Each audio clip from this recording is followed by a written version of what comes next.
Assembly improvements. In ZW3D 2020, the assembly module has been markedly upgraded. First, the new option, Hide Constraint Status, has been added to the right-click menu of the assembly tree, and you can hide the status of constraints with this new option. Now, check Constraint Status. In ZW3D 2019, the fully constrained components with a range of rotation angle will be shown as underdefined, but now they are identified as well-defined.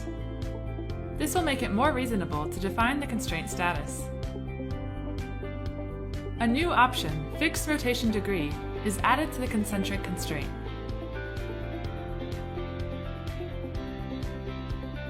So that the two concentric entities can be in the same status with fewer constraints.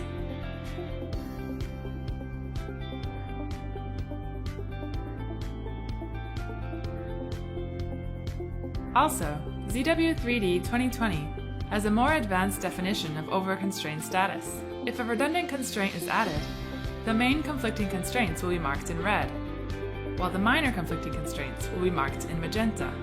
In this way, you can find the main conflicting constraints easily and quickly.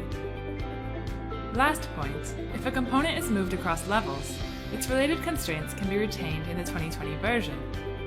In previous versions, its related constraints will be removed.